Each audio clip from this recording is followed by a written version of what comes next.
walk you through all the latest news and headlines from the nation and across the globe. At the top of this bulletin, we will be discussing the drama that unfolded inside the parliament yesterday as well.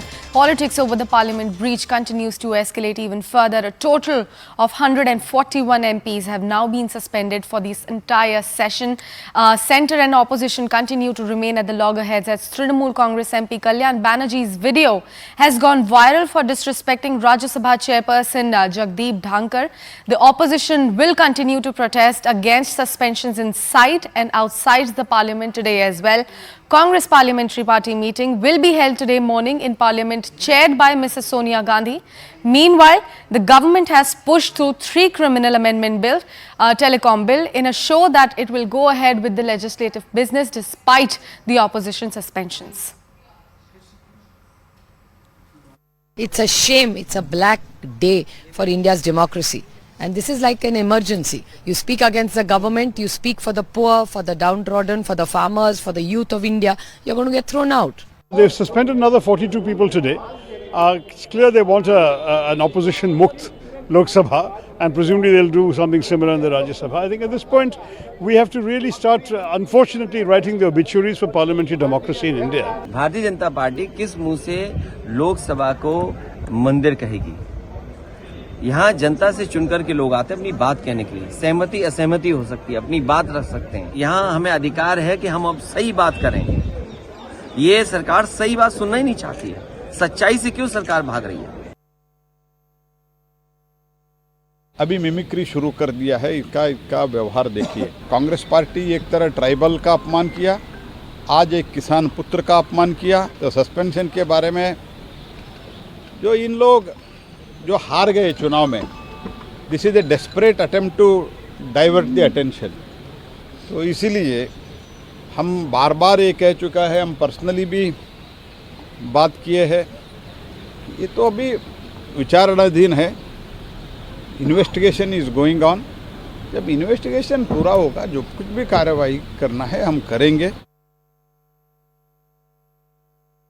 Home minister या prime minister सदन में आइए, जो घटनाएं घटी है उसके बारे में सदन को अवगत कराइए, मालूमात कराइए लोकसभा को और राज्यसभा को। लेकिन उन्होंने नहीं माना। मेरे को समझ में नहीं आता, सदन इधर चल रहा है, ये लोग अहमदाबाद में बिल्डिंग इनॉग्रेशन जाते हैं, सदन इधर चल रहा है। मोदी जी अपने कॉन्स्टिट्यूंसी में जाके घूमते हैं। ये क्या है? ऐसा कभी नहीं हुआ। सदन यहां देश में रह के और सभी तरफ अपने भाषण देने लगे, लेकिन पार्लियामेंट में क्यों नहीं आए? और ऑल इंडिया प्रोटेस्ट 22 दिसंबर को ये जितने भी सस्पेंशन हो गए उनके बारे में ये चलेगा। और तीसरी बात यह है कि जो इंडिया गठबंधन का एक मुद्दा है कि सभी लोग मिलकर काम करेंगे और सीट शेयरिंग का भी हम मिल के पहले जिस स्टेट में हमारे लोग हैं, पहले वो लोग वहाँ पर एक दूसरे से समझौता करेंगे। अगर कहीं दिक्कत है या कहीं अभी नहीं बन सकता, उसके लिए फिर यहाँ पर हमारे जो इंडिया गठबंधन के नेता लोग हैं उसको वो डिसाइड करेंगे।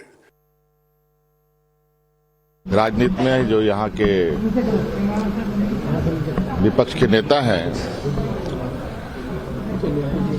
इन प्रकार मैं देख रहा हूं कि सदन को व्यवधान करने में लगे हैं।